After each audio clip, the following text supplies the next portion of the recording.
Lorsque Charles Valois, PDG influent, rencontre Clara Dubois, consultante brillante, son monde et ses convictions sont bouleversés de fond en comble. Mais alors que l'amour se heurte à l'héritage, un secret menace de les détruire tous les deux. Le soleil matinal se reflétait sur les tours de verre de la Défense, alors que Charles Valois entrait au siège de Valois & Mercier. À 34 ans, il était l'un des hommes les plus puissants de l'industrie technologique. Son costume sur mesure épousait parfaitement sa haute silhouette et son sourire confiant avait fait la couverture des Échos le mois dernier. « Bonjour, monsieur Valois », dit son assistante Sophie, se dépêchant à ses côtés avec une tablette à la main. L'équipe marketing attend dans la grande salle de conférence. La consultante de Dubois Stratégie arrive dans 15 minutes. Charles hocha la tête sans ralentir le pas. « Un café, noir, déjà sur votre bureau, monsieur. » Le bureau d'angle offrait une vue panoramique sur la Seine et les toits de Paris. Charles prit un moment pour l'apprécier avant de consulter le dossier sur son bureau. Valois & Mercier avait besoin d'un repositionnement complet de sa marque pour sa nouvelle initiative mondiale de développement durable. Le conseil d'administration avait insisté pour faire appel à un consultant externe. « Clara Dubois », murmura-t-il en parcourant ses références. « HEC Paris. A fondé Dubois Stratégie il y a 5 ans. Liste de clients impressionnante. » On frappa à la porte, interrompant ses pensées. « Monsieur Valois, les membres du conseil vous demandent de les rejoindre avant la réunion, » dit Sophie. Charles la suivit jusqu'au salon des cadres où 3 hommes âgés en costumes coûteux se servèrent des viennoiseries. « Charles, mon garçon !» Son père, Henri Valois, lui tapa sur l'épaule. À 65 ans, Henri maintenait toujours un rôle actif dans l'entreprise qu'il avait fondée. « Avez-vous examiné le dossier de cette femme, Dubois ?»« Je viens de finir, » répondit Charles. « Elle semble qualifiée. » Le membre du conseil, Philippe Mercier, renifla. « Être qualifié est une chose, mais comprendra-t-elle notre vision ? Cette initiative de développement durable doit séduire nos investisseurs sans les effrayer. Nous avons besoin de quelqu'un qui corresponde à notre image. » « Elle a travaillé avec la Société Générale et Dassault Systèmes, » fit remarquer Charles. « Je pense qu'elle comprend l'image d'entreprise. »« Oui, mais... » Henri échangea un regard avec Philippe. « Elle n'est pas exactement conventionnelle. » Charles leva un sourcil. « C'est-à-dire ? » « Elle est très ethnique, » dit Philippe en baissant la voix. « Je me demande juste si elle convient à Valois & Mercier. Nous avons une certaine clientèle, une certaine image à maintenir. » Charles se souvint d'une conversation d'il y a des années, lors d'un dîner privé avec ces mêmes hommes. Le champagne coulait à flot, les remarques désinvoltes sur l'image et les perspectives de mariage. Sa propre voix disant qu'il n'épouserait jamais une femme noire, pas à cause de la race, avait-il insisté, mais à cause de l'image. Il le croyait alors. Cela lui avait semblé une décision commerciale pratique, comme choisir la bonne cravate pour une réunion. « La réunion du conseil commence dans 5 minutes, » annonça Sophie depuis l'entrée. « Nous arrivons, » dit Charles, reconnaissant de l'interruption. Il se tourna vers son père et Philippe. « Gardons l'esprit ouvert. Ces résultats parlent d'eux-mêmes. » La grande salle de conférence se remplissait lorsque Charles arriva. Il prit place à la tête de la table, balayant du regard les visages autour de lui. Puis la porte s'ouvrit, et Charles en oublia de respirer. Clara Dubois entra dans la pièce avec une assurance naturelle. Sa peau sombre rayonnait contre le blanc impeccable de son chemisier, et ses yeux, intelligents, observateurs, parcoururent toutes les personnes à table avant de se poser sur Charles. Elle n'esquissa pas le sourire avenant qu'il avait l'habitude de voir chez les consultants. « Madame Dubois, » dit-il, se levant de sa chaise et lui tendant la main. « Bienvenue chez Valois & Mercier. » Elle prit sa main fermement. « J'ai entendu parler de vous. »« En bien, j'espère, » répondit-il automatiquement. « Des choses sans importance. Je me fais ma propre opinion. » Pour la première fois depuis des années, Charles Valois fut momentanément sans voix. Il désigna une chaise vide. « Je vous en prie, joignez-vous à nous. » La réunion se poursuivit, tandis que Clara présentait son évaluation initiale du positionnement actuel de la marque de l'entreprise. Sa voix était claire et assurée, son analyse affûtée. « Votre perception actuelle du marché est forte mais étroite, » expliqua-t-elle, affichant des diapositives sur le projecteur. « Puissante, oui. Innovante, oui.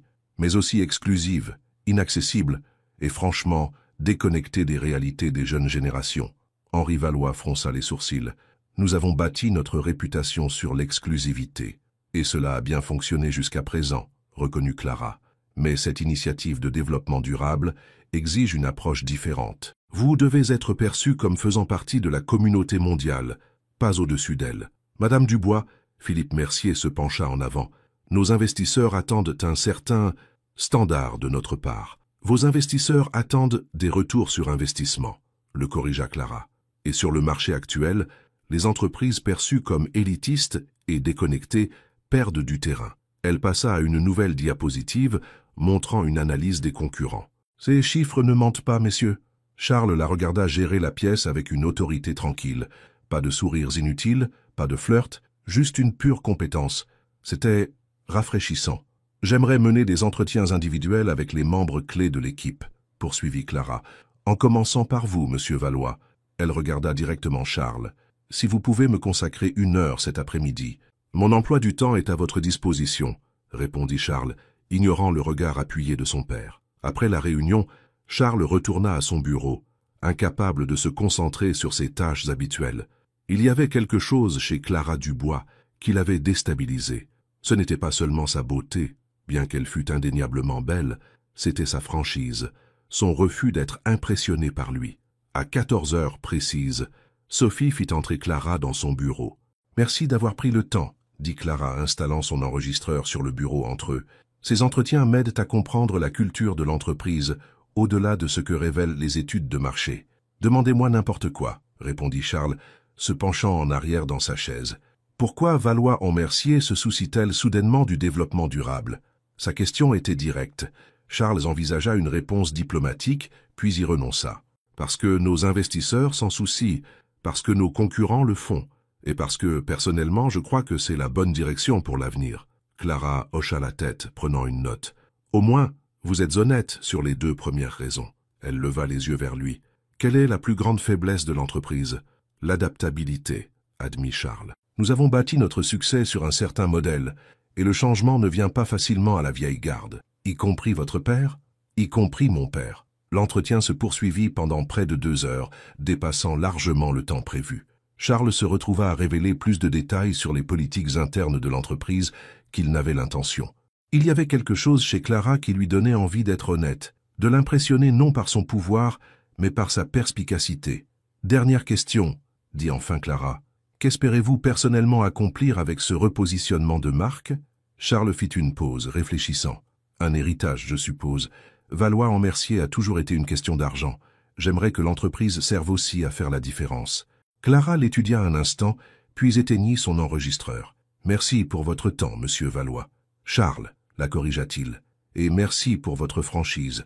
C'est rare dans ce bâtiment. » Elle sourit pour la première fois, un petit sourire réservé qui transforma son visage. « Je trouve que ça fait gagner du temps. » Au cours des 3 semaines suivantes, Clara devint une présence régulière chez Valois-en-Mercier. Elle mena des entretiens, organisa des groupes de discussion et passa des heures au département marketing.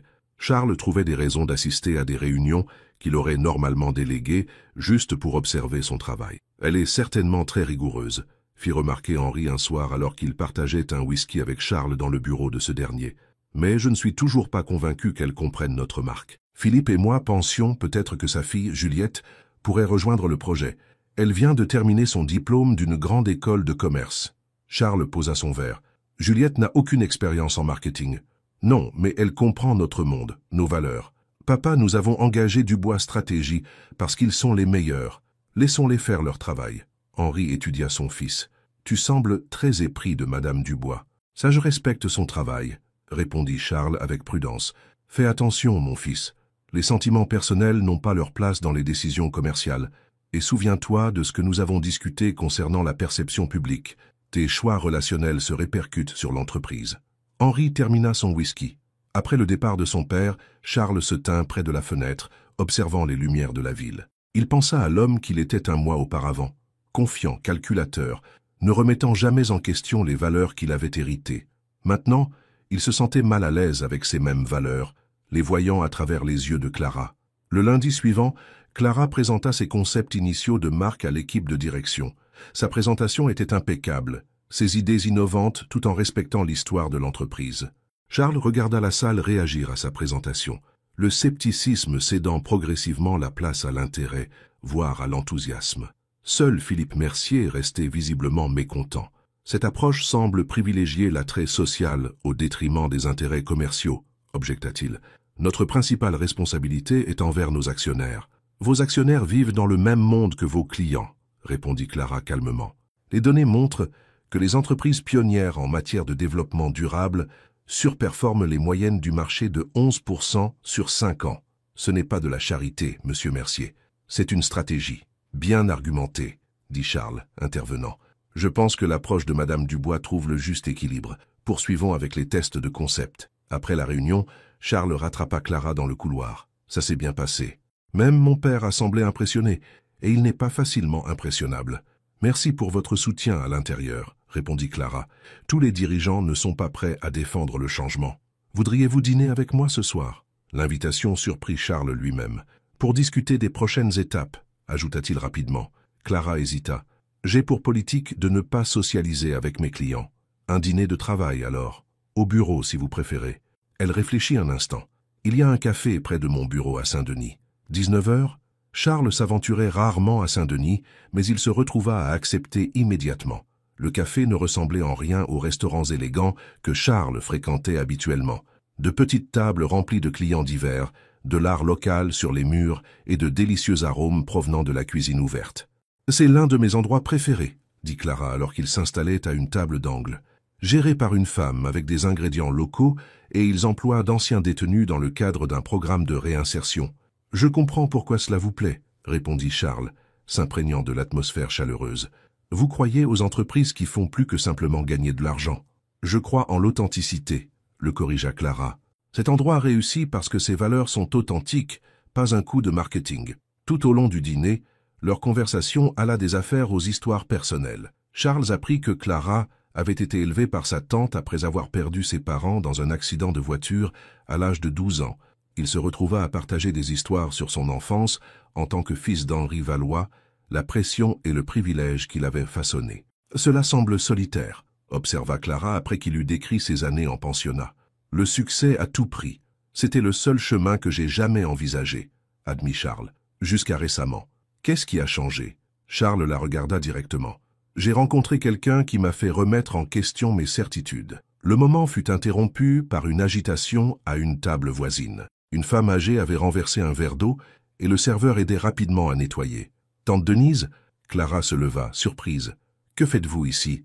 La femme leva les yeux, ses yeux s'écarquillant à la vue de Clara avec Charles. « Je dîne avec Marjorie », dit-elle, désignant sa compagne. « Je ne m'attendais pas à vous voir ici ce soir. C'est une réunion de travail », expliqua Clara, semblant soudain mal à l'aise. « Charles Valois, voici ma tante, Denise Dubois. » Charles se leva et tendit la main. « C'est un plaisir de vous rencontrer, Madame Dubois.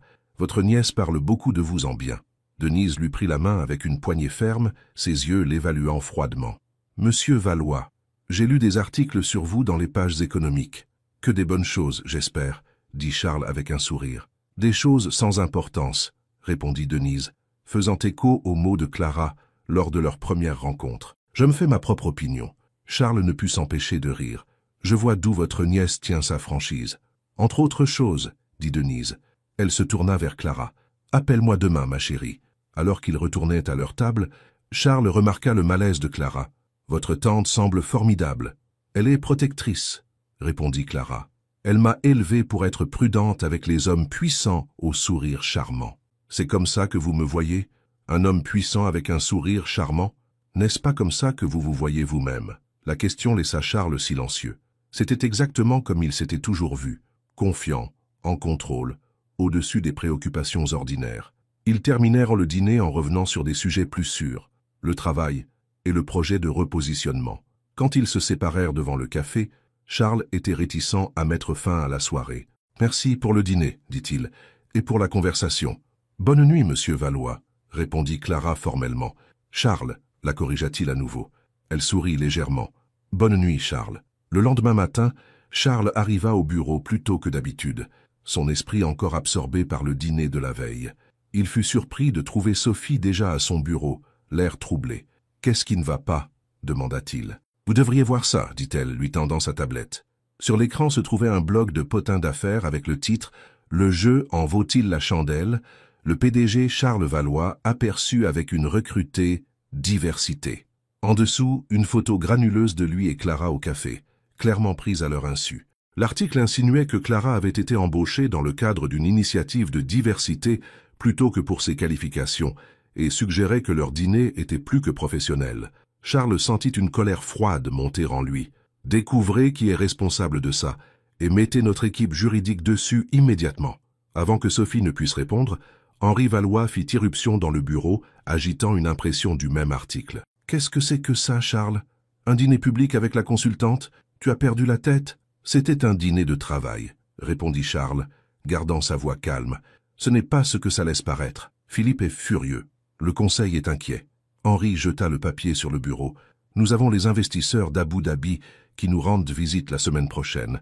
C'est exactement le genre de distraction dont nous n'avons pas besoin. »« Ah, l'article est une ordure, » dit Charles, « et je vais m'en occuper. » Henri baissa la voix. « Fils, je te connais. J'ai vu comment tu la regardes. Mais souviens-toi de ce que tu as toujours dit toi-même. L'image compte dans notre position.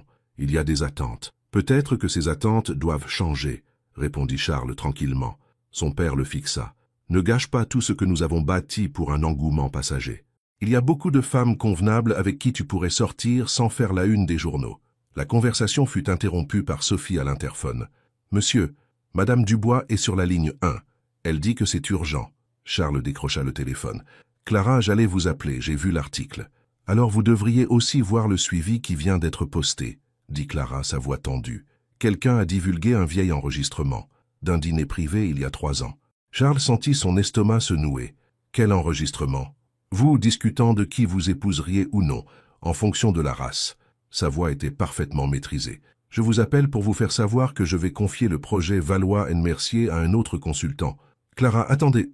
Au revoir, monsieur Valois. » La ligne se coupa. Charles resta figé, le téléphone toujours à la main, tandis que le plein impact de ses mots le frappait. L'enregistrement. Son rejet désinvolte des femmes noires comme partenaires potentiels. Des mots prononcés dans ce qu'il pensait être un cadre privé, maintenant public. Et Clara les avait entendus. Henri le regardait attentivement. « Qu'est-ce qui s'est passé ?» Charles posa le téléphone. « Je dois arranger quelque chose d'important. Les investisseurs d'Abu Dhabi devront attendre. » Charles attrapa sa veste. « Certaines choses sont plus importantes que les affaires, papa. » Alors qu'il se dirigeait vers la porte, Henri l'appela. « Charles, ne gâche pas tout pour cette femme. » Charles s'arrêta dans l'embrasure de la porte. « Elle s'appelle Clara Dubois, et elle vaut plus que tout. » Sur ce, il partit, ne sachant pas s'il pourrait réparer les dégâts, mais certain qu'il devait essayer. Charles traversa les embouteillages parisiens, les jointures de ses doigts blanchies sur le volant. L'enregistrement qui avait refait surface datait d'un dîner privé il y a 3 ans. Il se souvenait clairement de cette nuit-là, le vin coûteux coulant à flots, les cigares circulant, des hommes qui contrôlaient des milliards d'euros, riant facilement entre eux, et sa propre voix douce et assurée. « Je n'épouserai jamais une femme noire.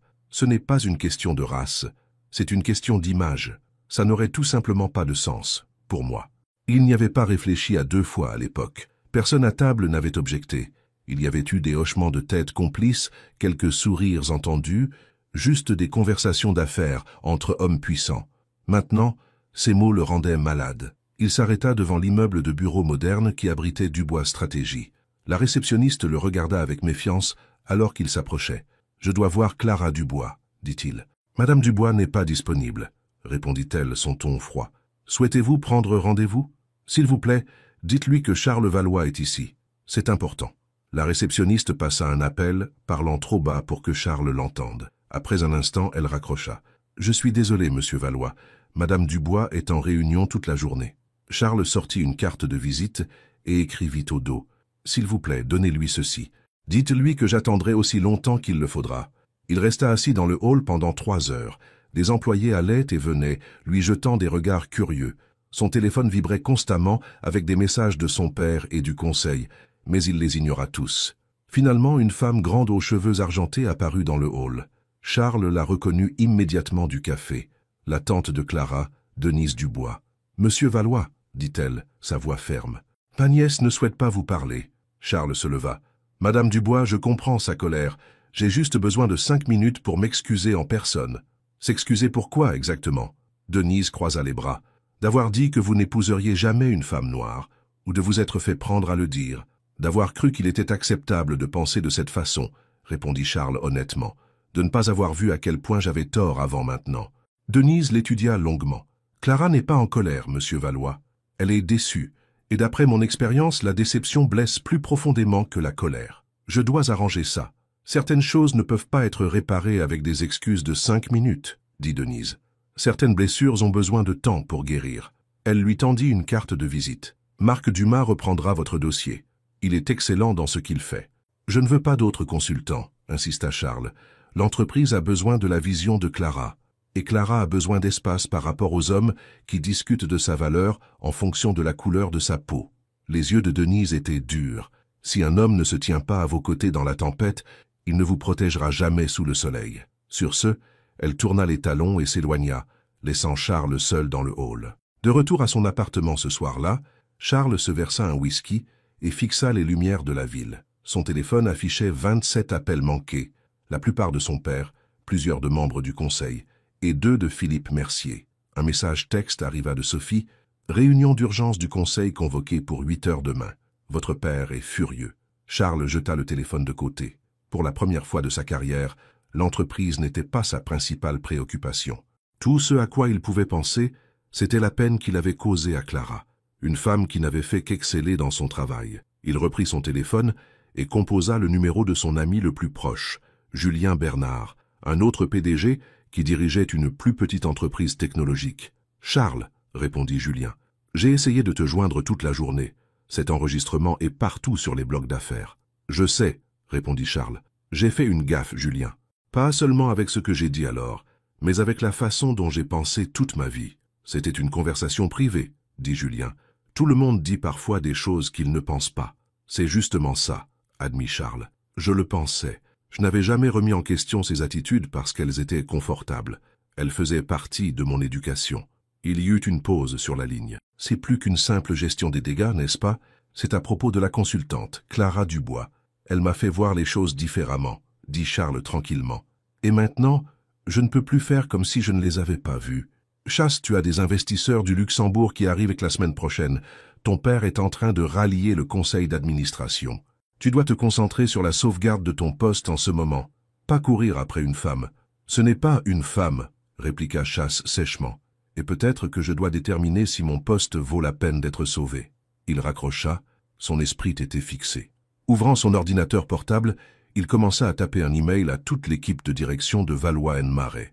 À Lyon, Thalie était assise dans sa cuisine, avec une tasse de thé refroidie à ses côtés. Sa tante Dolores la regardait avec inquiétude. « Tu devrais manger quelque chose, » dit Dolores doucement. « Tu n'as presque rien touché de la journée. »« Je n'ai pas faim, » répondit Thalie, fixant l'écran de son ordinateur portable, où des dizaines d'alertes d'actualité concernant Chasse Valois et l'enregistrement divulgué remplissaient sa boîte de réception. « Il a attendu 3 heures, » remarqua Dolores. « La plupart des hommes à sa position n'aurait pas attendu 3 minutes. « Car il essaie de sauver la réputation de son entreprise, » dit Thalie. « Ce scandale pourrait leur coûter des millions. »« Peut-être, » concéda Dolores. « Ou peut-être qu'il y a plus que ça. » Thalie leva les yeux vers sa tante. « Tu m'as élevée pour être prudente avec des hommes comme Chasse-Valois, des hommes puissants, qui pensent que le monde tourne autour d'eux.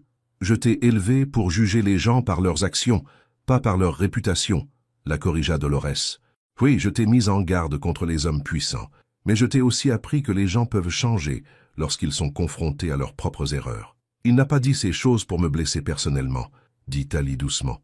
Il les a dites parce que les femmes comme moi étaient invisibles à ses yeux. Et maintenant, demanda Dolores. Avant que Thalie ne puisse répondre, son téléphone sonna. C'était Marc Dubois, son collègue, qui avait repris le compte Valois & Marais. « Thalie, il faut que tu vois ça, » dit Marc sans préambule. Valois vient d'envoyer un email à toute son équipe de direction. Il m'a mis en copie, mais je pense que c'était aussi pour que tu le vois. « Qu'est-ce qu'il dit ?» demanda Thalie, son cœur battant plus vite. « C'est des excuses, de vraies excuses. Et il annonce une initiative de diversité à l'échelle de l'entreprise, dotée de réelles implications, des postes au conseil d'administration, le recrutement de cadres, l'investissement dans des fondateurs sous-représentés. Il y consacre 20 millions d'euros. » Thalie était stupéfaite. « C'est significatif. Ça s'améliore, » continua Marc. Il dénonce l'histoire d'exclusion du secteur de la tech et reconnaît ses propres échecs passés. Il assume l'entière responsabilité des commentaires enregistrés. Pas de discours de relations publiques lisses, pas d'excuses. Après avoir raccroché, Thalie resta silencieuse un long moment. Dolores attendit patiemment. 20 millions d'euros, c'est beaucoup d'argent, dit finalement Thalie. Pour un homme comme Chasse-Valois, l'argent est facile, répondit Dolores. Admettre qu'il avait tort, C'est ça, la vraie mesure. Le lendemain matin, Chasse entra dans la salle du conseil de Valois-en-Marais et trouva toutes les places occupées. Son père était assis au bout de la table, son expression orageuse. Richard Marais et les autres membres du conseil bordaient les deux côtés de la table, leur visage variant de l'inquiétude à l'hostilité ouverte. « Merci à tous d'être venus », dit calmement Chasse, prenant place à la tête de la table. « Ce n'est pas une réunion ordinaire, Chasse, » dit Harold Valois, sa voix tendue de colère. « C'est une session d'urgence convoquée pour examiner tes récentes actions, qui ont mis en péril la réputation et la stabilité financière de cette entreprise. »« Je suis conscient de la raison pour laquelle nous sommes ici, » répondit Chasse. Richard Marais se pencha en avant. « Cet email que tu as envoyé hier soir était totalement non autorisé. 20 millions d'euros engagés sans l'approbation du Conseil. Une initiative de diversité qui va fondamentalement changer nos pratiques d'embauche, et cette déclaration à la presse, on dirait que tu essaies de couler l'entreprise. »« L'entreprise survivra, » dit Chasse. « En fait, si vous aviez pris la peine de vérifier les marchés ce matin, notre action a gagné 2 points. »« C'est temporaire, » insista Harold. « Les investisseurs du Luxembourg menacent de se retirer. Ils sont préoccupés par la stabilité. »« Laissez-les faire, » dit Chasse, surprenant tout le monde à table. « S'ils ne partagent pas nos valeurs, nous n'avons pas besoin de leur argent. » Harold claqua sa main sur la table. « Il ne s'agit pas de valeurs, il s'agit d'affaires. Tu as laissé tes sentiments personnels obscurcir ton jugement. Tout ça à cause de cette femme, Tali Reed. Elle s'appelle Tali, » dit Chasse doucement. « Et oui, elle m'a aidé à voir les choses différemment. Mais il ne s'agit pas d'elle. Il s'agit de ce que nous voulons être en tant qu'entreprise. » « Le Conseil a préparé une déclaration, » dit Richard, faisant glisser un document sur la table. « Elle prend ses distances avec tes opinions personnelles et annonce que tu prends un congé pendant que nous évaluons la situation. » Chasse ne jeta même pas un œil au papier. « Je ne signe pas ça. »« Alors nous devrons procéder à un vote, » menaça Harold. « J'ai parlé avec les principaux actionnaires. Ils nous soutiendront là-dessus, Chasse. Ne nous force pas la main. » Chasse regarda autour de la table les hommes avec qui il avait travaillé pendant des années. Des hommes qui avaient façonné sa pensée, ses valeurs, sa vision du monde. Pour la première fois, il les vit clairement, non pas comme des mentors, mais comme des reliques d'une ère mourante. « Avant de voter, laissez-moi être clair, » dit Chasse. « Si je pars, le nom Valois part avec moi. Je recommencerai à zéro avec une nouvelle entreprise bâtie sur de vraies valeurs, pas seulement des marges de profit, et j'emmènerai nos meilleurs talents avec moi. » Un silence tendu s'abattit sur la pièce. Chasse se leva. « Je convoque une réunion à l'échelle de l'entreprise dans 1 heure. Je vous suggère à tous d'être là. » Il sortit, laissant le conseil stupéfait. Dans l'ascenseur, Chasse vérifia son téléphone et vit un nouvel email d'une adresse qu'il ne reconnaissait pas. L'ouvrant, il trouva une seule ligne. « Le café, 19 heures. Thé. » Son cœur s'emballa alors qu'il répondit simplement. « J'y serai. » À cette heure précise ce soir-là, Chasse entra dans le petit café de Lyon. C'était plus calme que lors de sa précédente visite, avec seulement quelques tables occupées. Tali était assise dans le coin du fond, une tasse de thé devant elle. « Merci de m'avoir rencontré, » dit Chasse en prenant le siège en face d'elle. « J'ai lu ton email, » répondit Tali. « Et j'ai vu la conférence de presse. » La réunion à l'échelle de l'entreprise s'était transformée en conférence de presse impromptue lorsque des journalistes en avaient eu vent. Chasse s'était tenu devant des centaines d'employés et des dizaines de caméras, reconnaissant ses échecs passés et annonçant la nouvelle direction pour Valois-en-Marais. « Pensais-tu ce que tu as dit ?» demanda Tali. « À propos de reconnaître ton privilège et de travailler à changer la culture. »« Chaque mot, » confirma Chasse, « bien que je n'aurais probablement pas vu la nécessité de changer si je ne t'avais pas rencontré. » Tali l'étudia attentivement. « Tu ne l'as pas dit pour me blesser ou pour blesser les femmes comme moi. Tu l'as dit parce que nous étions invisibles à tes yeux. Tu as raison, » admit Chasse. « Je n'ai jamais pensé à l'impact de ces commentaires désinvoltes. Je n'ai jamais eu à le faire. C'est ça le vrai sens du privilège, ne pas avoir à penser à ces choses. Et maintenant ? Maintenant, je n'arrête pas d'y penser, » dit Chasse. « Ou à toi ?»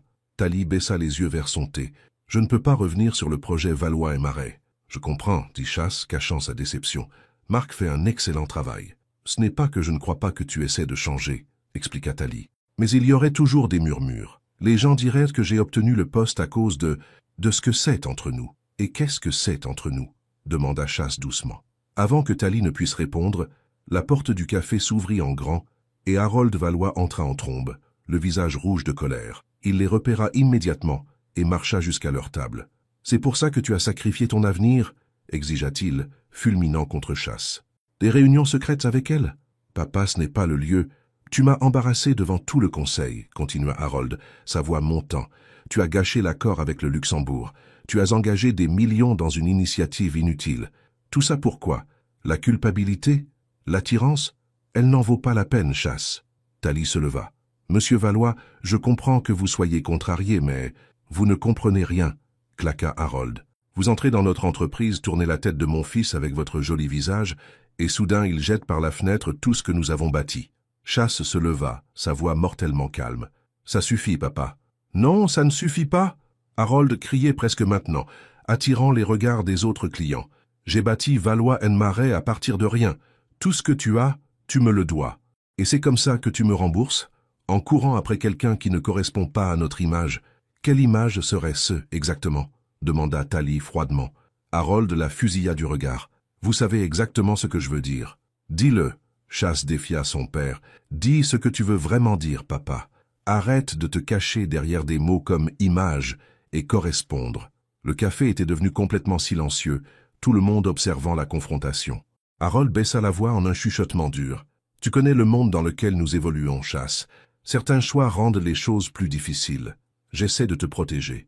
Je n'ai pas besoin de ta protection, répondit Chasse, et je ne veux pas opérer dans un monde où la couleur de peau de quelqu'un détermine sa valeur. Alors tu es un imbécile, dit Harold amèrement, et tu perdras tout. Non, papa. Pour la première fois, je vois ce qui compte vraiment. Chasse se tourna vers Thalie. Je suis désolé pour ça. Ce n'est pas de ta faute, dit-elle doucement. Harold regarda entre eux, son expression se durcissant. Tu as un choix à faire, mon fils. Ton héritage familial ou... ça. J'ai déjà fait mon choix, répondit Chasse. Je choisis d'être quelqu'un dont je peux être fier. Le visage d'Harold devint plus sombre. Alors tu n'es plus le bienvenu chez Valois & Marais. Le conseil en sera informé. Il se retourna et sortit du café en trombe. Chasse se laissa retomber sur sa chaise, le poids de la confrontation s'installant sur ses épaules. « Je suis désolé que tu aies dû assister à ça. Ça va ?» demanda Thalie, une réelle inquiétude dans la voix. « Honnêtement, je ne sais pas, » admit Chasse. « Je viens peut-être de perdre mon entreprise. Mais étrangement, je me sens plus léger. Que vas-tu faire maintenant? Recommencer, je suppose. Bâtir quelque chose de mieux. » Chasse la regarda intensément.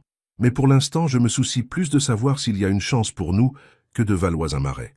Thalie resta silencieuse un long moment. Je ne voulais rien ressentir pour toi, dit-elle finalement. Surtout après avoir entendu cet enregistrement. Mais, Chasse l'incita doucement. Mais je respecte ce que tu as fait aujourd'hui. Tenir tête à ton père, tout risquer pour ce que tu crois juste. Elle tendit la main sur la table et toucha brièvement la sienne. Ça demande du courage. Ça veut dire qu'il y a de l'espoir, demanda Chasse. Ça veut dire que je suis prête à voir où ça mène, répondit Thalie prudemment. Lentement. Chasse sourit ressentant de l'espoir pour la première fois de la journée. Lentement, ça me va. Alors qu'ils quittèrent le café ensemble, aucun des deux ne remarqua l'homme de l'autre côté de la rue prenant des photos avec un téléobjectif, ou le sourire satisfait sur son visage alors qu'il envoyait les images à Richard Marais. Le lendemain matin, Chasse fut réveillé par son téléphone qui sonnait. C'était Jacques Martin, son ami PDG. « Chasse, allume BFM Business tout de suite », dit Jacques d'urgence. Chasse attrapa la télécommande et alluma la télévision. La chaîne d'information économique montrait sa photo aux côtés de celle de Thalie, avec le titre « Valois & Vince. La romance coûte son entreprise au PDG. » « Qu'est-ce que c'est que ce bordel ?» marmonna Chasse. « C'est partout aux infos, » expliqua Jacques. « Le conseil a tenu une session d'urgence tard hier soir. Ils ont voté pour te destituer de ton poste de PDG, citant des divergences de vision irréconciliables. Ton père prend la relève en tant que PDG par intérim. » Chasse se sentit engourdi. Ils ne peuvent pas faire ça sans un vote des actionnaires. Ils convoquent une assemblée générale extraordinaire des actionnaires la semaine prochaine pour officialiser la chose. Mais Chasse, ça empire. Il y a des photos de toi et Thalie sortant du café ensemble. Richard Marais raconte à tout le monde que tu as compromis l'entreprise en entretenant une relation avec une consultante. Chasse passa une main dans ses cheveux. C'est ridicule. Et complètement hypocrite de la part de Richard. C'est une manœuvre de pouvoir, dit Jacques. Il te dépeigne comme instable, gouverné par l'émotion plutôt que par le sens des affaires. Ils utilisent Thalie pour te discréditer. Il faut que je la prévienne, dit Chasse, tendant déjà la main vers son autre téléphone. Ils vont aussi traîner son nom dans la boue. Fais attention, Chasse. Ils surveillent chacun de tes mouvements maintenant. Après avoir raccroché, Chasse appela Tali, mais l'appel tomba directement sur la messagerie vocale. Il réessaya avec le même résultat. Finalement, il envoya un SMS. « Il faut qu'on parle, c'est urgent. Ils s'en prennent à nous deux. » Quelques minutes plus tard, sa sonnette retentit. Chasse ouvrit et trouva Tali debout là, son expression sombre. « J'ai vu les infos, » dit-elle en entrant. « Mon téléphone n'arrête pas de sonner avec des journalistes qui demandent des commentaires. »« Je suis tellement désolé, » dit Chasse. « C'est entièrement ma faute. »« Arrête, » dit Tali fermement. « Ce n'est pas toi qui as fait ça. Ce sont eux. Ton père et Richard Marais essaient de protéger leur empire désuet. » Chasse fit les 100 pas dans son salon. « Ils vont aussi détruire ta réputation. Ils diront que tu m'as manipulé, que tu as utilisé notre relation pour influencer les décisions de l'entreprise. »« Laissez-les faire, » répondit Tali avec une dignité tranquille. « Je connais la vérité. Mes clients connaissent la vérité. Je ne m'attendais pas à ce qu'ils aillent aussi loin, » admit Chasse. « Utiliser notre amitié comme une arme. » Tali s'approcha de lui. « C'est ce que c'est, une amitié ?» Chasse croisa son regard. « Tu sais que c'est plus que ça, du moins pour moi. »« Pour moi aussi, » admit Tali doucement, ce qui me terrifie. Chasse lui prit la main, et cette fois, elle ne la retira pas. « Qu'est-ce qu'on fait maintenant ?»« On se défend, » dit Tali, la détermination dans les yeux. « Ensemble. » Alors qu'ils se tenaient là, mains jointes, le soleil matinal inondait la pièce par les fenêtres, illuminant un chemin que ni l'un ni l'autre n'avaient anticipé. À travers la ville, dans la salle du conseil de Valois en Marais, Harold Valois et Richard Marais passèrent en revue les titres du matin avec satisfaction. « Il reviendra en rampant une fois qu'il réalisera ce qu'il a perdu, » dit Harold avec confiance. « Mon fils a toujours compris le pouvoir. Il ne choisira pas une femme plutôt que son héritage. » Richard hocha la tête. « Et s'il ne le fait pas ?» L'expression d'Harold se durcit. « Alors nous nous assurerons qu'aucun d'eux n'aura de réputation à sauver. » Ils étaient loin de se douter que la bataille qu'ils venèrent de commencer changerait non seulement la vie de Chasse et Tali, mais aussi l'avenir de Valois en Marais elle-même. Les titres du matin dépeignaient Chasse Valois comme un PDG qui avait perdu la tête pour une femme. Les chaînes d'information économique débattaient si son initiative de diversité était sincère ou simplement un moyen d'impressionner Tali Reid. Les réseaux sociaux bourdonnaient d'opinions, certains soutenant la position de Chasse contre la vieille garde, d'autres remettant en question son jugement. « Ils essaient de me faire passer pour instable, » dit Chasse, faisant défiler les nouvelles sur sa tablette. Lui et Tali étaient assis dans son appartement, des tasses de café entre eux planifiant leur prochaine étape. « Et ils te dépeignent comme une sorte de manipulatrice. »« Caessine, on m'a traité de pire, » répondit Tali avec un sourire ironique. « La question est, qu'est-ce qu'on fait maintenant ?» Chasse posa la tablette. « Je possède toujours 20% de Valois en Marais. Mon père en détient 30 et Richard Marais en a 15. Le reste est réparti entre les petits actionnaires et les membres du conseil. Donc tu dois convaincre les petits actionnaires de te soutenir, » dit Tali. « Exactement. L'assemblée des actionnaires a lieu dans une semaine. Si je peux obtenir suffisamment de soutien, je peux bloquer la tentative de mon père de me destituer officiellement. » Chasse passa une main dans ses cheveux. « Mais ce n'est pas suffisant. Je dois leur montrer une meilleure vision pour l'avenir de l'entreprise. » Le téléphone de Tali vibra avec un SMS. Elle le vérifia et fronça les sourcils. « Qu'est-ce qu'il y a ?» demanda Chasse. « Ma tante Dolores. Elle dit qu'il y a des journalistes devant chez elle qui posent des questions sur nous. » Tali leva les yeux, l'inquiétude dans le regard. « Ils s'en prennent à ma famille maintenant. » Chasse sentit une vague de colère. « C'est l'œuvre de mon père. Il essaie de nous faire pression de tous les côtés. » Il tendit la main vers celle de Tali. « Je suis tellement désolé que tu sois entraînée dans tout ça. Je suis une grande fille, Chasse. Je peux gérer ça. » Tali serra sa main. « Mais nous devons être intelligents. Ton père et Richard Marais ont des ressources et de l'influence. Ils utiliseront tout ce qu'ils peuvent contre nous. Alors nous avons besoin d'alliés, » dit Chasse, prenant son téléphone, à commencer par la communauté tech. Au cours des jours suivants, Chasse contacta toutes les personnes qu'il connaissait dans le secteur, autres PDG, investisseurs, anciens collègues. Certains l'évitaient, ne voulant pas s'impliquer dans ce que la presse économique appelait la guerre des Valois. Mais d'autres, en particulier les jeunes leaders de la tech et les femmes cadres, offrirent leur soutien. Pendant ce temps, Tali utilisa ses propres contacts en marketing et en relations publiques pour contrer le récit poussé par Harold et le conseil. Elle arrangea des entretiens avec des journalistes sympathiques, où Chasse put raconter sa version de l'histoire, comment il en était venu à reconnaître ses propres préjugés et s'était engagé à créer un réel changement dans l'industrie technologique. 4 jours avant l'assemblée des actionnaires, Chasse et Thalie rencontrèrent Jacques Martin à son bureau. « J'ai parlé à quelques-uns des petits actionnaires, » dit Jacques, fermant la porte pour plus d'intimité. « Beaucoup d'entre eux sont indécis. Ils n'aiment pas la mauvaise publicité, mais ils sont aussi impressionnés par le soutien public que tu reçois du côté progressiste du monde de la tech. Qu'en est-il des investisseurs du Luxembourg ?» demanda Chasse, toujours en jeu étonnamment. Ils sont pragmatiques, ils se soucient plus des retours que des drames personnels. Mais Harold les travaille dur, leur promettant un leadership stable s'ils le soutiennent. Thalie se pencha en avant. « À quoi ressemblent nos chiffres ?» Jacques fit une grimace. « Pas terrible. Selon mes comptes, Harold et Richard ont obtenu environ 48% des voix. Chasse a peut-être 35%. Le reste est indécis.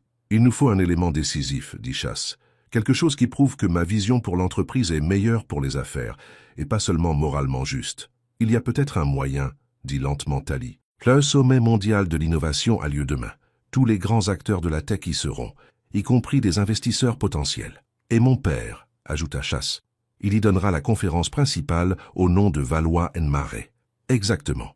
Thalie hocha la tête. Et si nous annoncions une nouvelle entreprise là-bas, une start-up axée sur la tech durable, dirigée par toi, avec le soutien de certains de tes nouveaux alliés? Jacques parut sceptique. Tu veux lancer un concurrent à Valois & Marais? Ça ne fera que convaincre les actionnaires que tu t'es retourné contre l'entreprise. Pas un concurrent, clarifia Chasse, saisissant la vision de Thalie. Un partenaire, une entité distincte qui peut travailler avec Valois & Marais, mais qui n'est pas liée par leur ancienne mentalité. Cela donne aux actionnaires un choix, soutenir l'approche dépassée de mon père, ou embrasser un avenir où les deux entreprises prospèrent ensemble. C'est risqué, avertit Jacques, mais ça pourrait marcher. Le lendemain, la salle de bal de l'hôtel Ritz Paris était remplie de l'élite de la tech pour le sommet mondial de l'innovation. Harold Valois monta sur scène sous des applaudissements enthousiastes, l'air d'un PDG confiant. Valois & Marais a toujours été synonyme d'innovation, commença-t-il, de repousser les limites et de créer de la valeur. Des distractions récentes n'ont pas changé notre engagement fondamental envers l'excellence. Au fond de la salle, Chasse se tenait avec Thalie et Jacques, écoutant son père réécrire l'histoire. Les têtes se tournèrent alors que les gens le remarquaient, des chuchotements se répandant dans la foule. « Il fait comme si rien n'avait changé », murmura Thalie. « Ça a toujours été sa stratégie », répondit Chasse. « Nier l'existence des problèmes et ils pourraient disparaître. » Alors qu'Harold terminait son discours sous des applaudissements polis, le modérateur ouvrit la séance aux questions. Chasse se dirigea vers un microphone dans l'allée centrale. « J'ai une question », dit-il clairement, provoquant une vague d'excitation dans l'audience. Les journalistes se redressèrent sur leur siège, sentant le drame. Le visage d'Harold se crispa lorsqu'il vit son fils. « Chasse, je ne savais pas que tu serais présent. »« Je n'aurais manqué ça pour rien au monde, » répondit Chasse. « Ma question est simple. Comment Valois & Marais peut-elle prétendre être innovante alors que sa direction refuse d'innover dans sa pensée concernant l'inclusion et la représentation ?» Un murmure se répandit dans la foule. Harold força un sourire. « Ce n'est pas le forum approprié pour les griefs personnels, Chasse. Ce n'est pas personnel. Il s'agit de l'avenir de la tech. » Chasse regarda autour de la pièce. « Tout le monde ici sait que l'industrie a un problème de diversité. J'ai proposé une solution, et le Conseil l'a rejetée, parce qu'elle menaçait leur confortable statu quo. Le Conseil a rejeté un engagement financier non autorisé, pris sans analyse appropriée, répliqua Harold. Une décision prise sous des influences, discutable. L'implication était claire, et Chasse sentit Thalie se raidir à ses côtés. Avant qu'il ne puisse répondre, une autre voix se fit entendre de l'autre côté de la pièce. « J'ai une question pour Monsieur Valois, père, » dit Thalie, s'avançant vers un autre microphone. « Est-ce la position officielle de Valois & Marais que de considérer des perspectives diverses est une influence discutable sur les décisions commerciales ?» Tous les regards se tournèrent vers elle. Le sourire d'Henri devint forcé. « Madame Dubois, je suppose. Je faisais allusion au mélange inapproprié de relations personnelles et de décisions commerciales. »« Intéressant, » répondit Sophie calmement. « Parce que les données montrent que les entreprises dotées d'une direction diversifiée surpassent leurs concurrents de 36%. Lefebvre-Ancy suggère-t-elle que la rentabilité est moins importante que le maintien de la structure de pouvoir actuelle. La salle fut le théâtre d'un mélange d'applaudissements et de mouvements gênés. Henri perdait le contrôle du discours, et tout le monde le voyait. « Mesdames et messieurs, » dit Charles, profitant de l'instant, « je ne suis pas venu ici aujourd'hui seulement pour remettre en question les vieilles idées, mais pour proposer une nouvelle voie. j'annonce la formation d'Innovation Lefebvre, une entreprise dédiée à la technologie durable avec la diversité au cœur de son ADN. Les journalistes commencèrent à taper frénétiquement sur leur téléphone. Le visage d'Henri s'assombrit de colère. « Je suis rejoint par certains des esprits les plus brillants de la tech », continua Charles, qui croient que la véritable innovation vient de perspectives diverses. Nous avons obtenu un financement initial de 50 millions d'euros auprès d'investisseurs qui partagent notre vision. Jacques s'avança et tendit une tablette à Charles. Sur l'écran figurait une liste d'investisseurs et de leaders technologiques éminents qui avaient accepté de soutenir la nouvelle entreprise. « Il ne s'agit pas de concurrencer Lefebvre & Cie », expliqua Charles. « Il s'agit de créer un partenaire qui peut aider l'entreprise à évoluer. Je reste un actionnaire majeur de Lefebvre & Cie et je veux qu'elle réussisse. Mais le succès dans le monde d'aujourd'hui exige du changement. » Le sommet plongea dans le chaos alors que les journalistes hurlèrent des questions et que les participants frémissaient d'excitation. Henri quitta rapidement la scène, suivi de René Lefebvre et d'autres membres du conseil. Dans le hall, Charles était entouré de journalistes et d'investisseurs potentiels lorsqu'il sentit une main sur son bras. C'était Sophie, l'air préoccupé. « Ton père vient de partir avec René, » dit-elle doucement. Ils avaient l'air furieux. « Tiens, je m'y attendais, » répondit Charles. « Mais nous avons changé la conversation. Maintenant, il s'agit de l'avenir, pas de nous. » Charles Lefebvre, une voix autoritaire fendit la foule.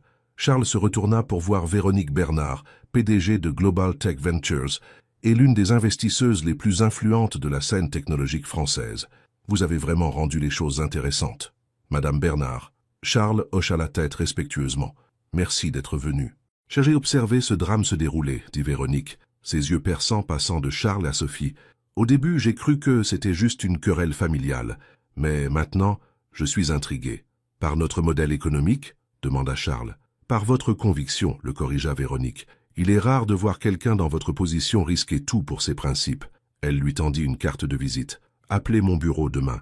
J'aimerais en savoir plus sur Innovation Lefebvre. » Alors que Véronique s'éloignait, Sophie serra le bras de Charles. « C'est un coup majeur. Elle contrôle des milliards en capital d'investissement. Et elle siège au conseil d'administration de 3 entreprises qui travaillent avec Lefebvre & Cie, » ajouta Charles. « Si elle est intéressée, d'autres suivront. » En soirée, la nouvelle de la confrontation au sommet et l'annonce d'Innovation Lefebvre dominaient les titres économiques. Charles et Sophie se retirèrent dans son appartement de standing dans l'ouest parisien, loin des reporters qui attendaient devant son immeuble. « Tu as été incroyable aujourd'hui, » dit Charles, alors qu'ils étaient assis sur son petit balcon, les lumières de Paris scintillantes à travers la ville. « La façon dont tu as défié la logique de mon père, je n'ai jamais vu personne le gérer aussi efficacement. » Sophie sourit. « J'ai passé ma carrière à aider les entreprises à trouver leur voix authentique. La voix de ton père est tout sauf authentique. » Charles lui prit la main. « Merci d'être resté à mes côtés à travers tout cela. La plupart des gens auraient fui le drame. »« Je ne suis pas comme tout le monde, » répondit Sophie, sa voix douce. « Et ce que tu fais compte. Tu utilises tes privilèges pour créer un réel changement. » Leurs regards se croisèrent, et Charles sentit quelque chose se transformer entre eux, un approfondissement de la connexion qui avait grandi depuis cette première rencontre dans la salle de réunion. Lentement, il se pencha et l'embrassa.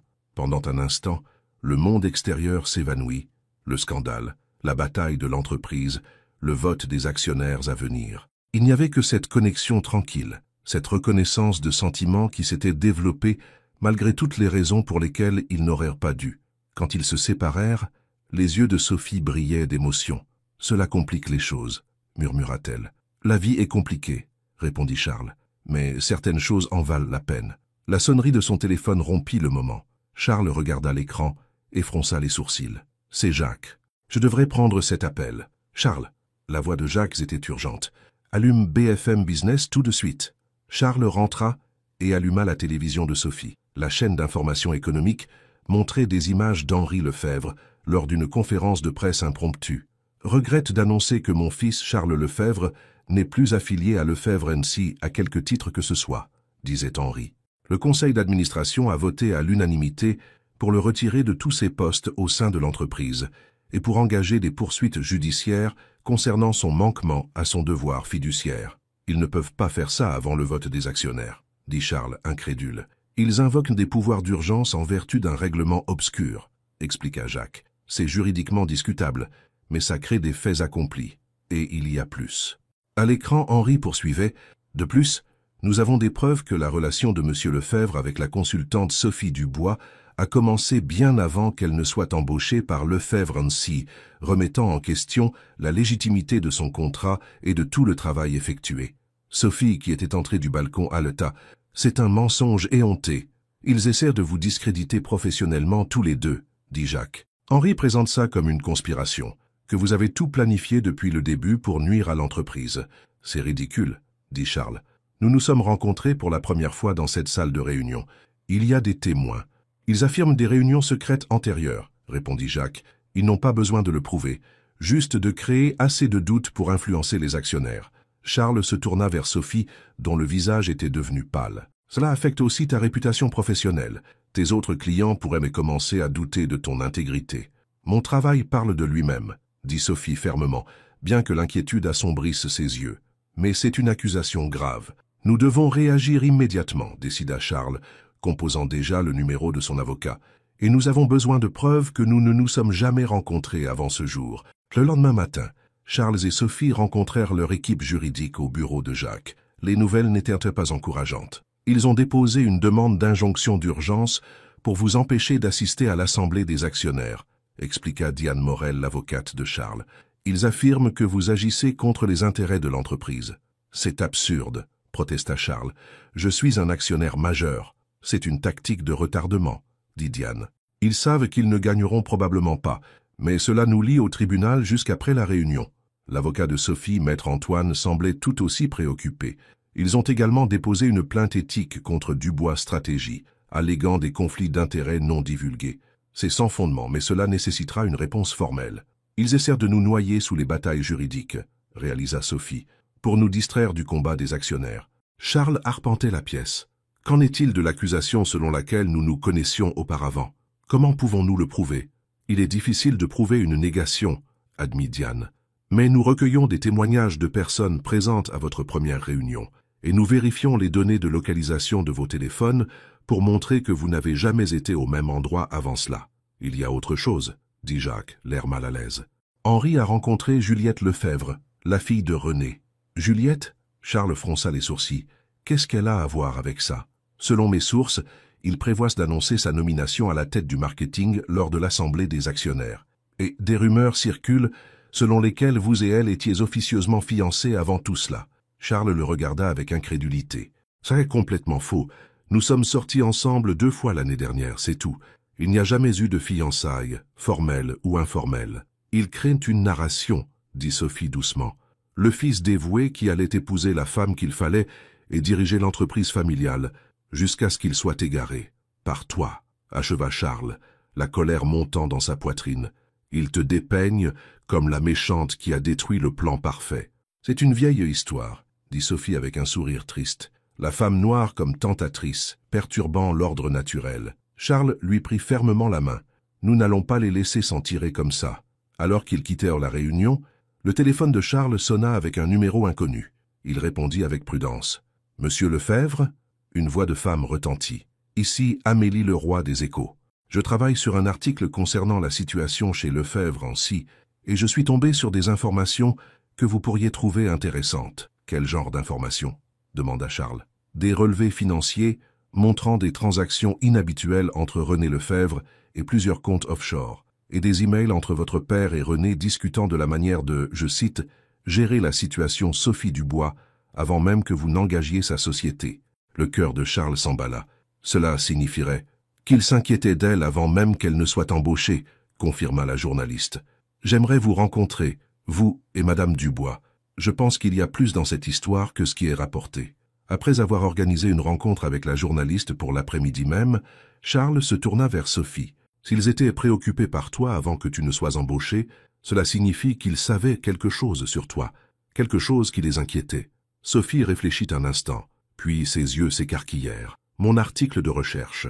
Il y a 3 ans, j'ai publié un article universitaire sur les échecs éthiques dans la direction technologique. J'ai utilisé Lefebvre & Cie comme l'une de mes études de cas.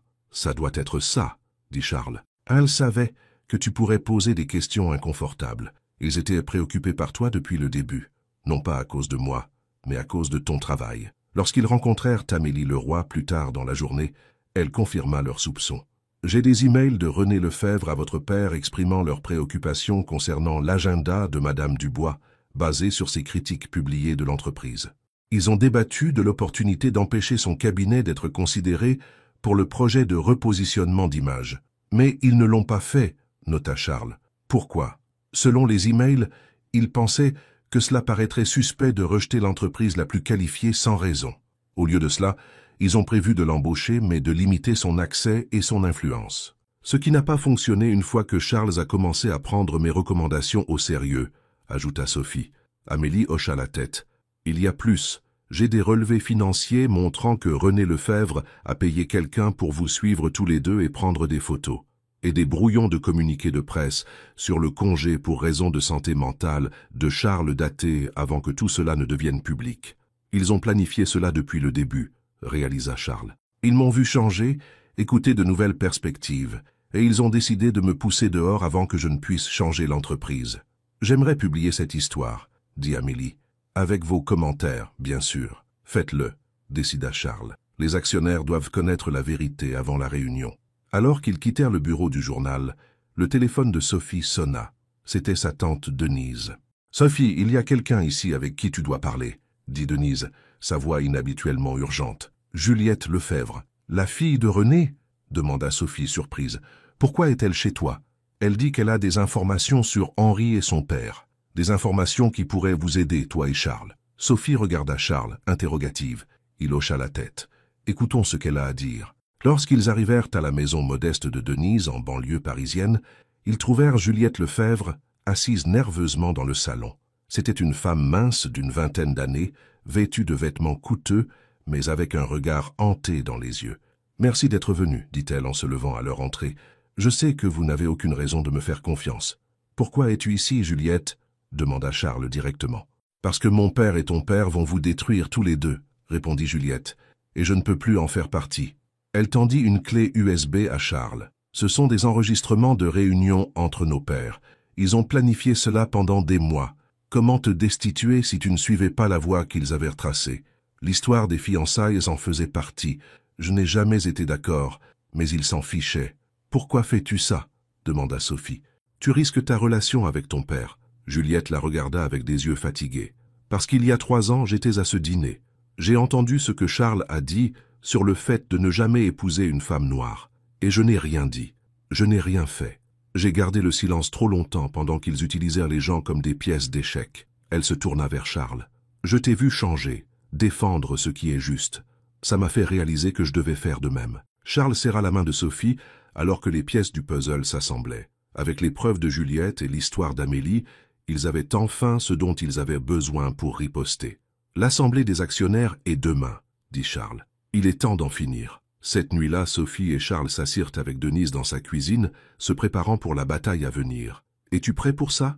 demanda Denise à Charles. « Ton père ne s'avouera pas vaincu sans lutter. »« Je sais, » répondit Charles. « Mais pour la première fois de ma vie, je me bats pour quelque chose qui compte plus que l'argent ou le pouvoir. » Denise l'étudia pensivement. « Quand tu es venu pour la première fois à mon bureau, cherchant Sophie, j'ai cru que tu n'étais qu'un autre homme puissant essayant de protéger son image.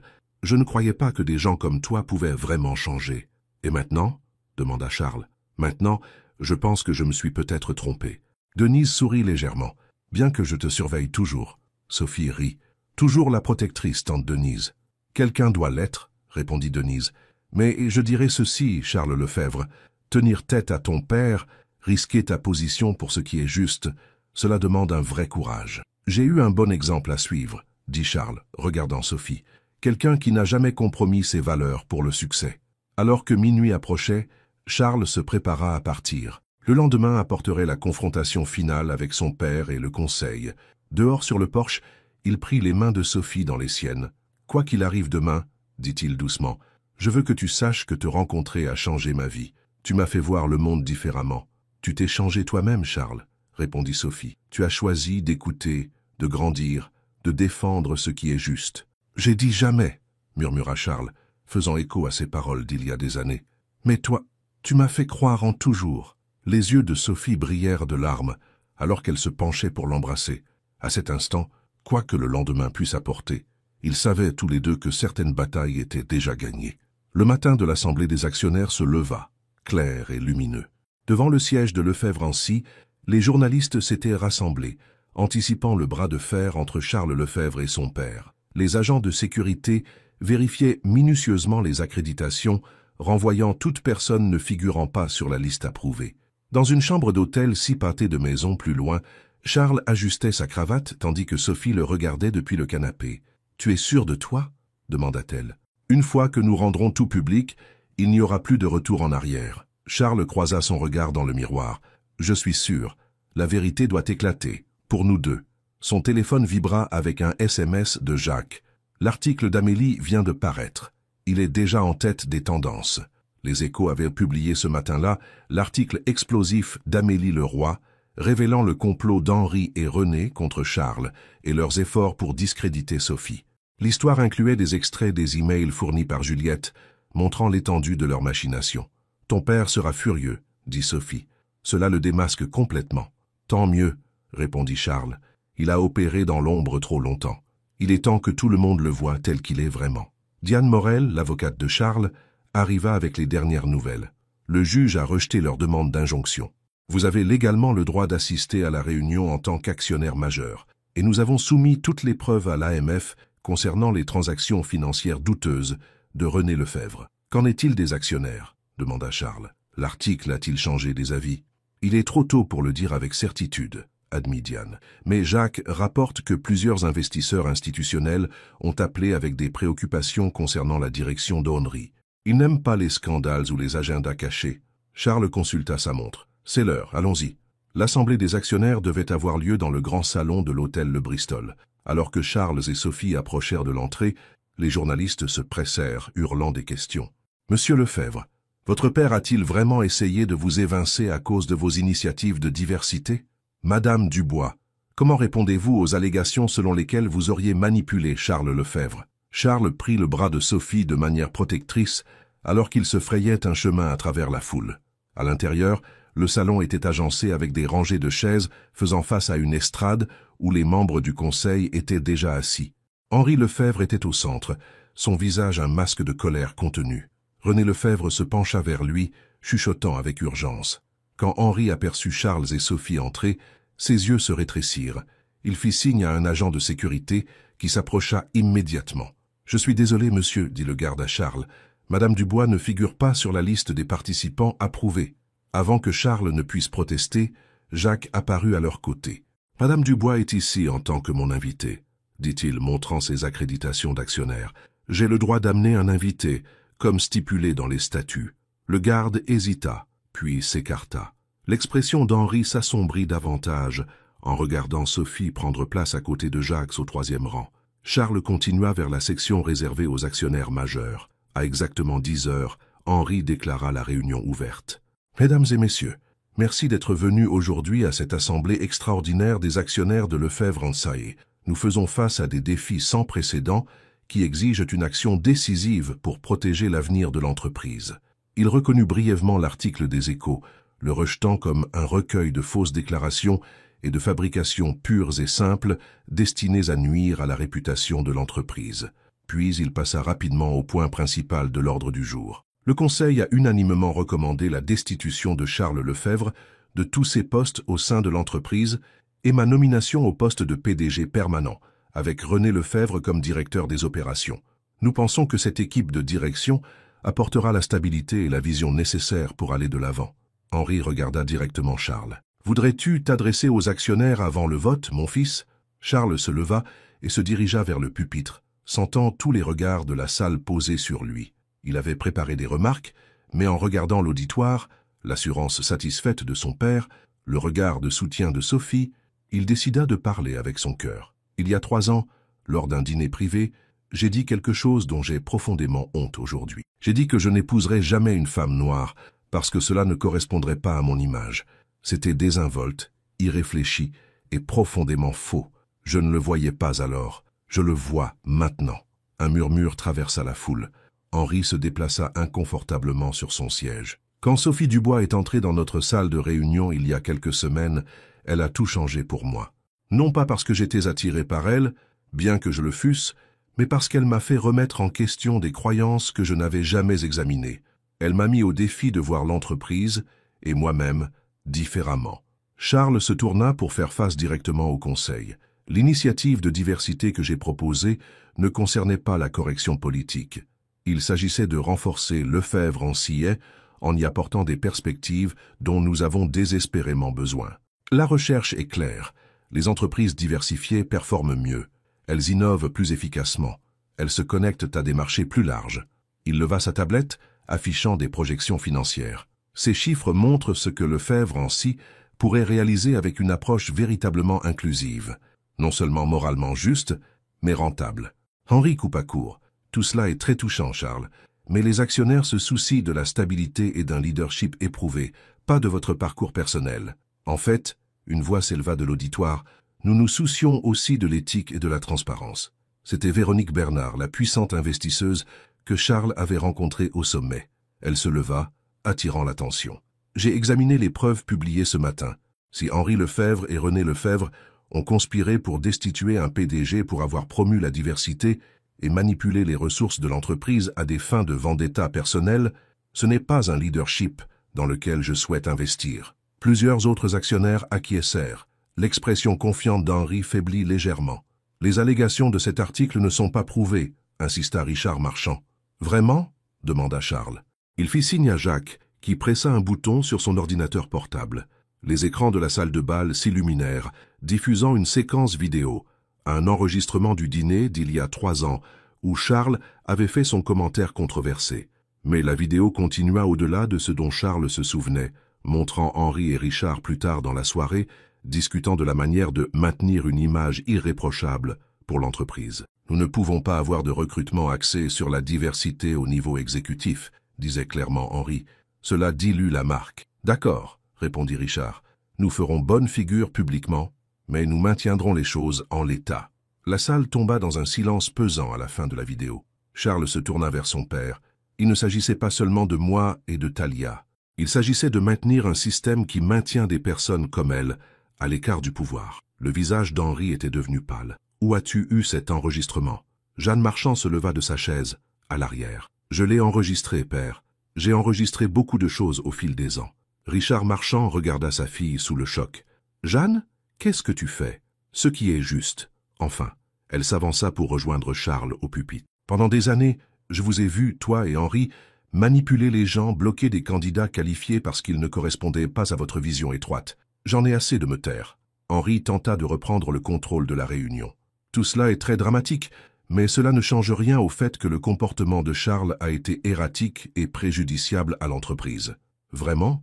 Charles le défia.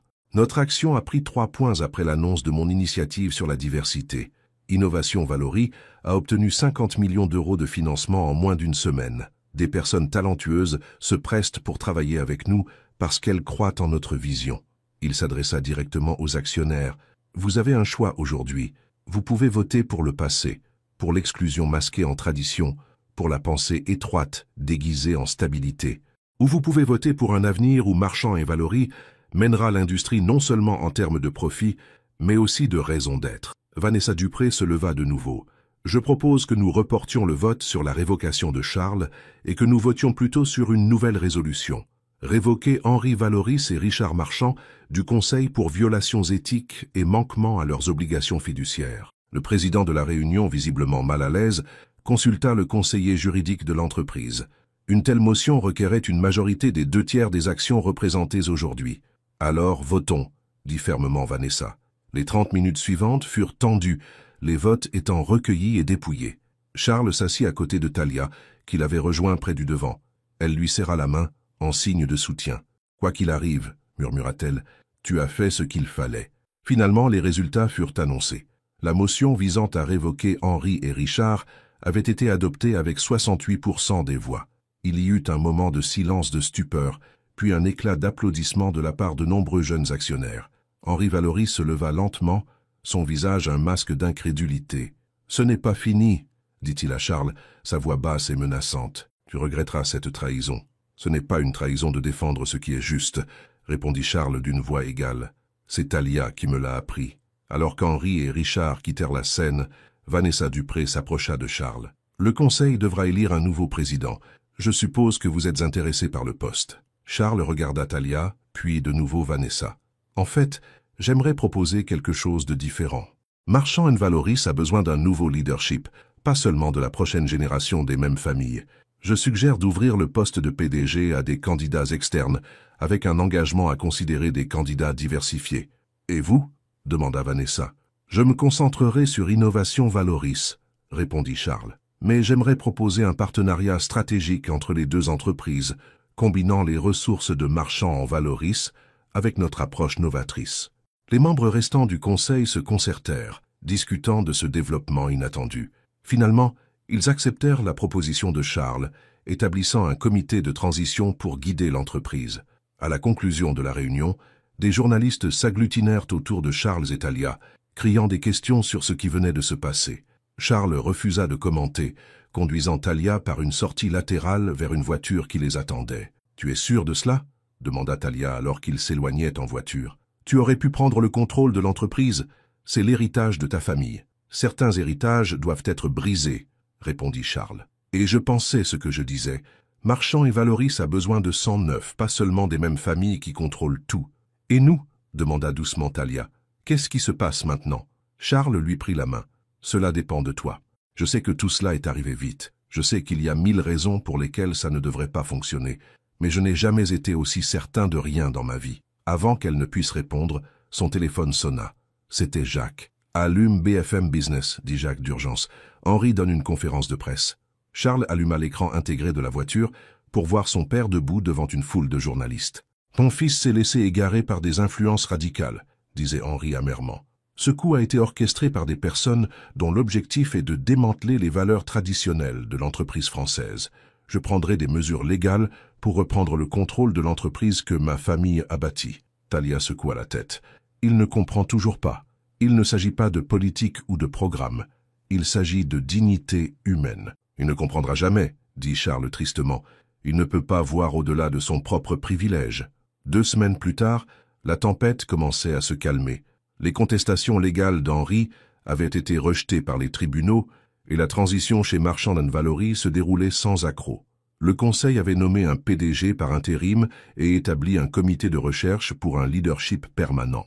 Innovation. Valoris avait ouvert ses bureaux dans un entrepôt rénové à Saint-Denis, à quelques pas de Stratégie Duval. Charles avait assemblé une équipe de jeunes professionnels talentueux, issus de divers horizons, se concentrant sur les solutions technologiques durables. Lui et Talia avaient gardé un profil bas, évitant les apparitions publiques ensemble, tandis que la frénésie médiatique s'éteignait.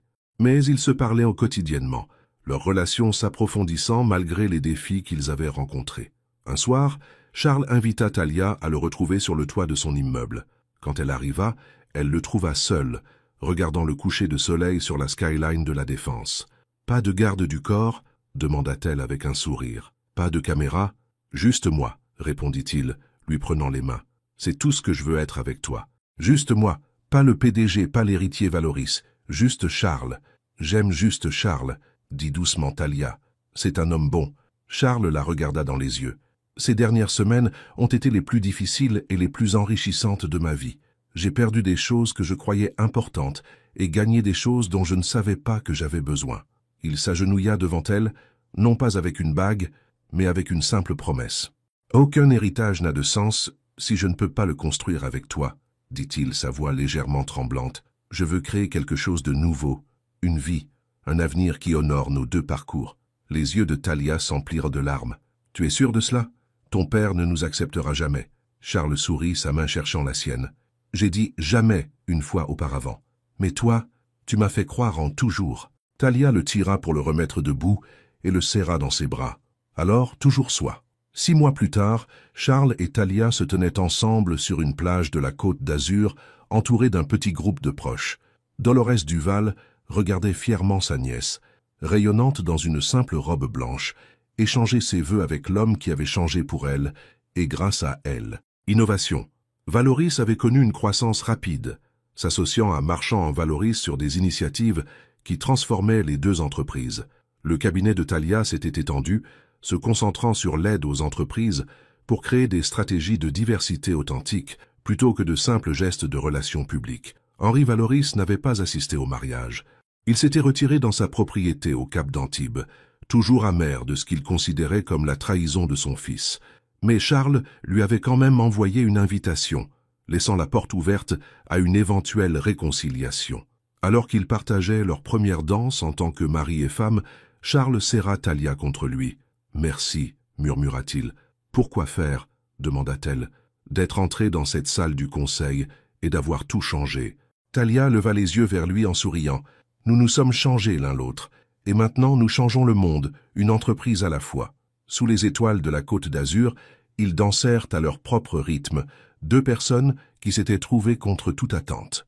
Leur parcours n'avait pas été facile, et des défis les attendaient encore. Mais ils affrontèrent l'avenir ensemble, leur amour étant le témoignage du pouvoir de la croissance, du pardon et du courage de défendre ce qui est juste. Finalement, Charles Valoris s'était trompé sur une chose importante. Épouser Thalia Duval n'avait pas seulement de sens pour lui, c'était le seul choix qui ait jamais vraiment compté.